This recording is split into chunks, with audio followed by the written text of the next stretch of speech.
If you were hurt on a motorcycle in Indiana and you weren't wearing a helmet, the insurance company is going to treat that like a gift because now, instead of talking about the driver who caused the wreck, they're going to try to make the whole case about what you should have done. And here's the part most people don't realize. Even if you weren't legally required to wear a helmet, they'll still argue your settlement should be lower because some of your injuries must have been worse because of no helmet, especially if there's any head or face or neck trauma in your medical records. Now, in this video, Chris Blackburn and myself, Chad Romey, are going to show you when not wearing a helmet actually affects the value of your claim, when it's basically a bluff, and the specific facts and medical details that decide whether the helmet issue costs you real money or whether it gets shut down real fast. So, what are we talking about here, Chris? Well, it's really important for this video. We're going to talk about these defenses and these theories of defenses only in the context of settlement negotiations. The law isn't really clear on it, and it would depend on a trial judge. But for settlement purposes, settlement negotiation, the insurance company, the defense lawyers are absolutely going to make arguments that because you weren't wearing a helmet or because you weren't wearing glasses, safety goggles, or any other protected gear, the value of your case should be less. Yeah, heavy boots or leathers or whatever the case is. So classic example, our potential client is riding a motorcycle, not wearing a helmet, gets into a pretty severe accident and has major head trauma. The defense is going to argue to us all the way through. So before a lawsuit, we'll hear comments from the adjuster, the defense lawyer, that, hey, your client's injury, the head trauma, would have been less had he worn a helmet. Or non-existent, right? So, and this is separate. This discussion is separate from whether you're legally required to wear a helmet. So minors riding motorcycles have to wear helmets and goggles or a face shield.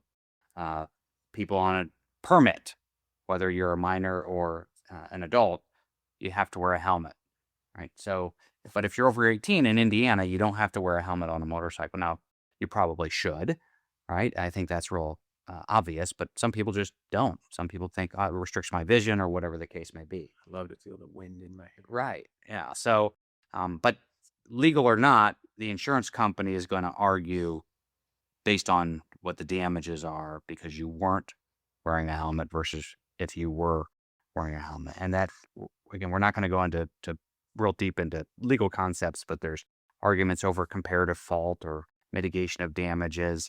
But the point is, if you have injuries that a helmet potentially could have protected you from, insurance company is going to try to get a discount on that settlement. So, however, there are some times where you're not wearing a helmet and your injuries weren't related to your head. I had a case where a guy was riding his motorcycle here in Fort Wayne, Indiana, and somebody pulled out in front of him, and there was a serious collision. He wasn't wearing a helmet, and he died either at the scene or shortly thereafter. And the insurance company, or their lawyer anyway, was making sure, well, he wasn't wearing a helmet. I talked to the coroner myself, and the coroner said, "Look, helmet or no, this guy had a lot of trauma to his torso. There was crush injuries, and he could not pin the death on a head injury. He said this guy was not going to make it because of the trauma to his chest."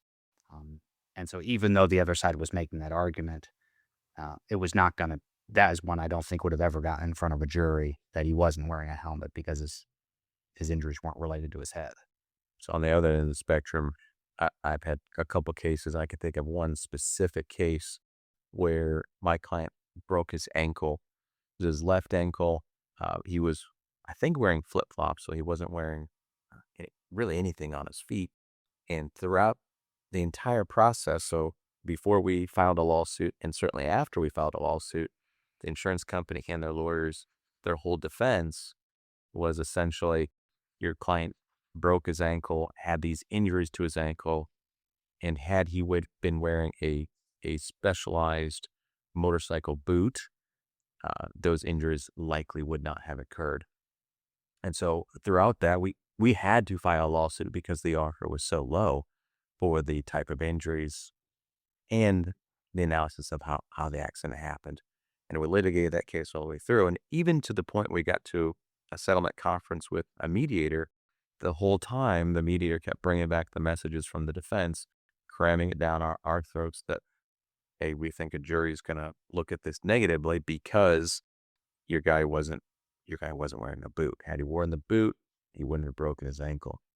And ultimately, the case settled, but it did sell for a compromised amount to avoid the risk of going to trial and incurring additional expenses. Yeah. Isn't fair or not, insurance companies know that there's a fairly decent chance that from your jury pool, you're going to get somebody up there who just thinks the mere fact you got on your motorcycle is a bad decision. And then you compound that with, well, you weren't wearing leathers, you weren't wearing boots, you weren't wearing goggles, you weren't wearing a helmet. And so there's a risk. There's a risk, even though, again, you're not required to wear those things. I will say, helmet is one that I think gets pointed at the most. Mm-hmm. Um, Especially but in Indiana, yeah, because it's not a requirement for anyone 18 and over. yeah. I will tell you, I don't know if I've actually ever heard an argument from an insurance adjuster regarding leathers, right? So somebody has road rash. I don't think that's one they give a lot of pushback on because I don't think there is a strong, I guess, sentiment among potential jurors that, well, you should be wearing a leather jacket. You should be wearing chaps when you're riding a motorcycle. And so when it comes to road rash, I don't get a lot of pushback on lack of protective gear there, but on the helmet, I certainly do. I think personally, we're all busy. We all have things to do. And when it comes to the adjuster specifically, they've got a lot of cases. And a lot of them are handling cases, 250, 300 cases. That's a pretty high volume.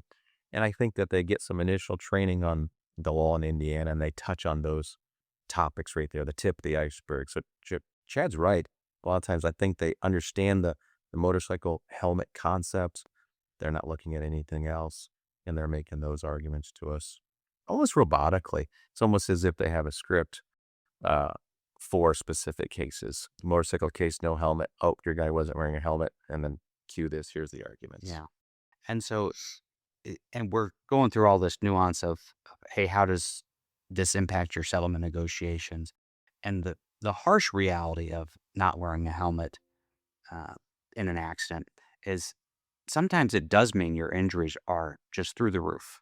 And so even though you might hear an argument from the other side that the injuries are partially your fault, well, the other side might only have $50,000 of coverage. So they can make that argument, but they're still, if you have permanent brain damage, they're still going to make the offer just based on the numbers, right? And so, but again, you don't want to test that. Wear a helmet. Obviously, it's going to be safe, but it does certainly help you in the event that somebody does do something stupid in front of you or they don't see you. And you can avoid big injury, and you can also avoid a lot of headaches here in the negotiation process. So general rule, wear a helmet. That's good practice. Not required, but good practice. And that will help you both on the road and then at the negotiations table. Yeah. In conclusion here, Chad's right. If you wear a helmet and safety gear, it's going to be better for you in every facet, especially if you're not at fault for an accident. That it'll, I guess, lessen the arguments that the defense wants to make. Because look, let's face it, at the end of the day, the defense is allowed to make these arguments. And just because they will tell us your client is a percentage at fault, that's their analysis. It may not be fair, but until you actually take your case to a jury trial, the jury ultimately gets to consider those things. And so from a simplistic standpoint, settlement negotiations throughout the entire process, insurance companies going to use the lack of a helmet and potentially other safety gear as a mechanism to offer you less money. Yeah. Yeah. So if you've been in an accident, you're not wearing a helmet, don't talk to the insurance company right away. Go get obviously all the medical care you need. Talk to an attorney, whether it's us or some other attorney that you trust. Talk to an attorney who handles these types of cases, just so they can point you in the right direction. Because the more you know, I guess the more power you have. So that's what you need to know about wearing helmets or not wearing helmets regarding a case. But sometimes you're in a case where, hey, what if the other guy didn't have insurance, right? And that's, can you still recover money? And the answer might surprise you. And that's what we're going to cover in our next video. It's, can I still recover in a car accident even if the other driver has no insurance? We're going to walk you through everything over on that one. So click on that and we'll see you over there.